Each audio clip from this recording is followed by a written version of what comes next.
What is going on, lads? It's Billy the Kid here as always, and today I've got another Battlefield 3 commentary for you lads. In this gameplay I was playing on Conquest on Grand Bazaar, and I was using the M16A3 with a foregrip tack light and a red dot sight. So I hope you enjoy the gameplay as I get a lot of nice kills, multi-kills here and there. I don't know why I was using the flashlight, don't ask me, because this is my new account, so I haven't got all the guns unlocked on the new account that I have for my subscribers. So, and if you want to add me, I'll leave the PSN description. So I hope you enjoy the gameplay. Now, the purpose of this commentary is I'm going to talk about my 5 favorite upcoming video games for 2012 and 2013. These games are just my personal 5 favorites that I look forward to the most. I hope to maybe buy them all. Maybe I'll rent one out to see what they're like before purchasing them, but others I will just outright purchase them.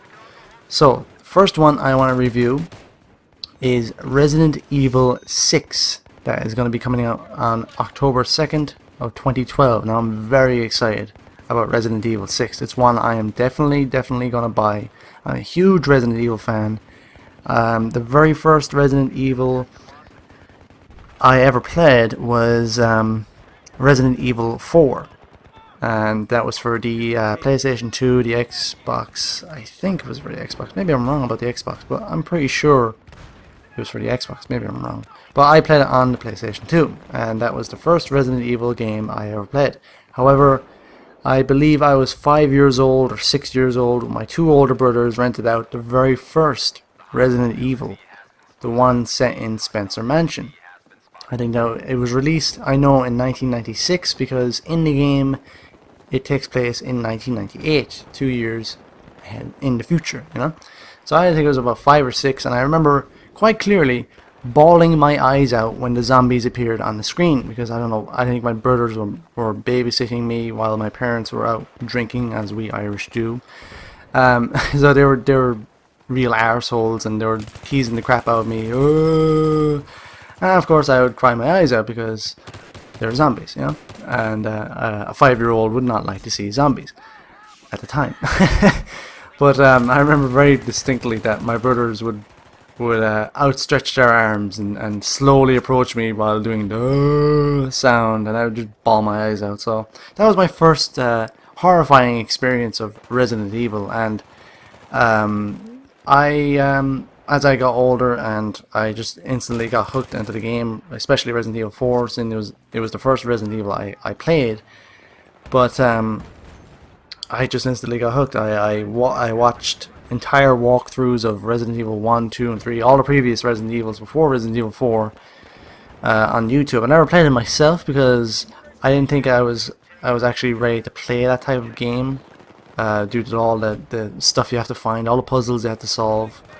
It was a very tough game from what I remember, because my brothers actually had a huge guidebook. I remember it very well, and they would just basically say, okay, now you have to go here.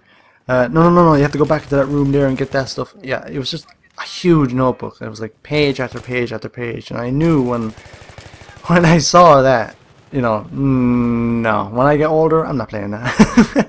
There's no way I'm going to be able to pass any of that. So I decided, Resident Evil 4, I liked all the previous Resident Evils, I loved the storyline.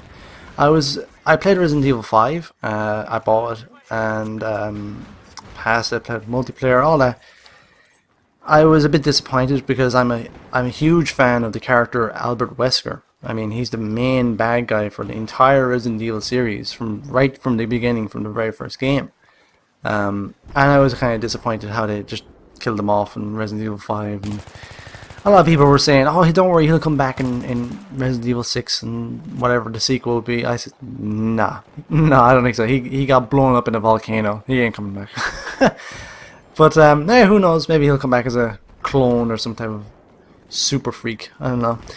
Anyway, so the second game I want to look out for is The Last of Us, which will come out sometime in 2013. Now, The Last of Us is a very interesting game from the trailers. It looks a hell of a lot like the film I Am Legend, where it's set in a post-apocalyptic I can't even say it right. post-apocalyptic. Aha! The Irish can't say it. A post-apocalyptic setting in Boston, Massachusetts. It starts in Boston, and then the characters have to survive by traveling all over America from Boston across all the way to the west of America. And it's really just like I Am Legend. It's set in a city where all the plants are growing everywhere. There's enemies, like there's infected humans from a massive virus that broke out 20 years earlier. And there's human enemies that are scavengers and hunters that want to get your supplies and that kind of thing.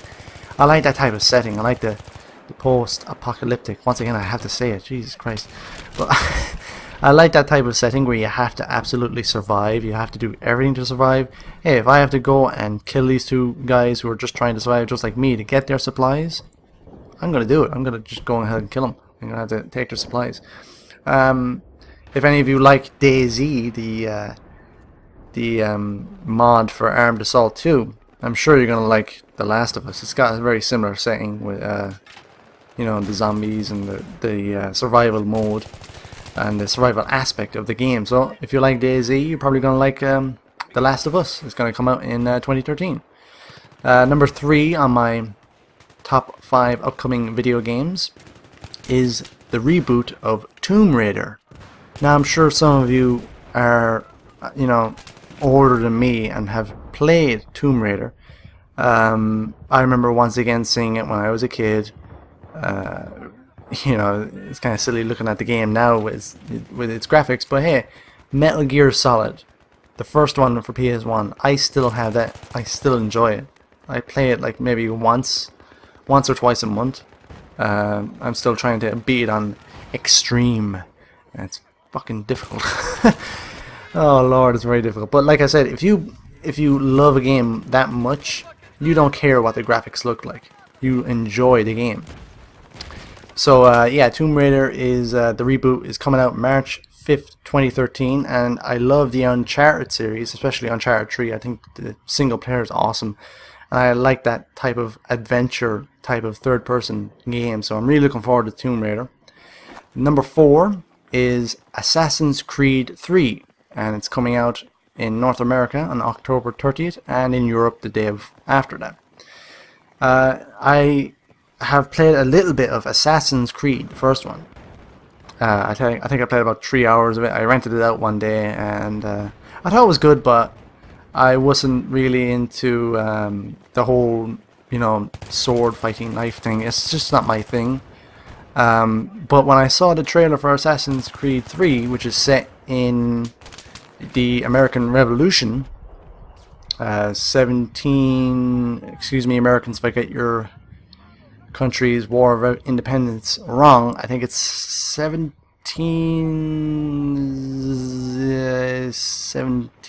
oh god, I can't remember. 1771? Oh god, 1771. I'm gonna take a guess. You're gonna have to open me a new can of whoop ass if I get that wrong. Anyway, so when I saw the trailer for Assassin's Creed 3, I was very, very impressed. Even if it was, you know, the trailer that we saw at E3 of it was, of course, all just, you know, CGI cutscenes, not really the gameplay. But when I did see the gameplay, I was still impressed. There's a huge amount of enemies. It's set in a war zone, which will, like, you know, I love war games, so. And I like it looks like it's more or less a free roam type of game, and I like free roam type of games like Red Dead Redemption, Grand Theft Auto, those kinds of games, and I'm really going to look forward to playing Assassin's Creed 3. I like the set in the Civil War. God damn it, Billy, you're pissing off the Americans. You don't want to do that. Set in the Revolutionary War. So it's going to be very interesting to play that game.